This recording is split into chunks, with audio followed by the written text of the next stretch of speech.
Depuis le point de vue de Mirabeau, on peut découvrir la plaine de la Durance. Avec Éric Thiriot, du syndicat mixte d'aménagement de la vallée de la Durance, découvrons les enjeux de gestion de cette rivière. La Durance est un cours d'eau assez particulier car il bouge beaucoup au fil des années. Il transporte gravier et galets. Son cours change. C'est typique d'une rivière en tresse, c'est-à-dire une rivière qui va être très large, où on va avoir des chenaux nombreux qui vont serpenter au milieu de bancs de galets. Cette rivière en tresse, on l'avait beaucoup avant les grands aménagements, c'est-à-dire au début du XXe siècle. Cette forme-là de cours d'eau, elle est liée à une très grande quantité de matériaux transportés par la Durance. En fait, la Durance, c'est un des complexes d'aménagement hydraulique les plus importants en France. Vous connaissez tous le barrage de Serre-Ponçon qui a été édifié dans les années 60. Toute la chaîne qui en découle, tout le canal EDF jusqu'à l'étang de Berre et jusqu'à Mallemort. Il a été fait d'abord pour l'hydroélectricité et l'usage agricole. Il sert aussi pour l'eau potable et pour l'usage industriel. Le lit même de la Durance, ça a été pendant beaucoup d'années une ressource de granulats. Ça s'est fait en très grande quantité entre les années, disons, 50 et 90. C'était des trous partout, même voir un lac rempli d'eau parce qu'on a creusé vraiment tout ce qu'on a pu. C'est vrai que ça donne l'impression d'une rivière naturelle, mais il faut bien avoir conscience quand même que c'est un système qui a été complètement modifié. On a cru, par rapport aux usages qui étaient en vigueur à l'époque, que cette ressource était quasiment illimitée.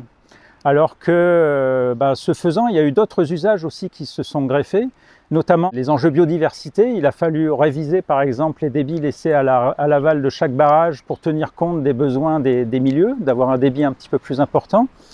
Il y a aussi eu l'usage touristique qui demande, par exemple, à ce que Serre-Ponçon ait une cote suffisamment élevée pour pouvoir faire toutes les activités touristiques qui tournent autour du lac. Et puis, plus récemment, et la sécheresse de 2022 l'a montré, on est plutôt dans une tendance où cette ressource-là, finalement, elle n'est pas illimitée. Il faut arriver à satisfaire tous ces usages-là, préserver la biodiversité, préserver l'activité touristique. Pour ça, il va falloir effectivement avoir beaucoup d'actions en termes d'anticipation, d'adaptation et d'arbitrage. Les grands aménagements hydroélectriques ont chamboulé tout ça. Ils ont arrêté le transport des graviers et galets au niveau de Serre-Ponçon. Et en fait, la morphologie de la rivière, elle s'est adaptée à ça. On n'a plus les conditions qui permettaient le maintien des tresses. Et donc, elle s'est rétrécie. Et elle est allée aussi plus vers une unique chenal et avec des grands méandres. Cette morphologie en tresse, elle a plein d'intérêts, notamment au niveau biodiversité. Et on cherche à la maintenir. On n'arrivera pas à avoir le lit en tresse tel qu'il était au début du XXe siècle, mais on cherche à améliorer cette morphologie-là.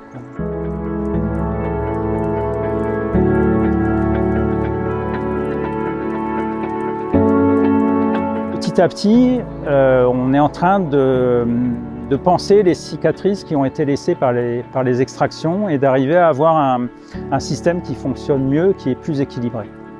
Le travail sur un schéma global d'aménagement, c'est ce qui a déjà amené à travailler conjointement entre les différents acteurs et d'avoir finalement une stratégie de gestion qui soit déjà partagée entre tous.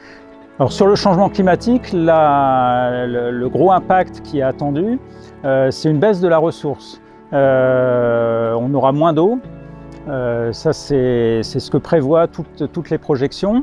Et donc, il va falloir s'adapter à ce moins d'eau. Ce qui a été fait aussi, c'est tant qu'on pouvait, c'était de reculer les ouvrages, c'est-à-dire de redonner de la largeur à la Durance, d'éviter les ouvrages qui empiétaient trop, on les enlevait, on les refaisait un petit peu plus loin.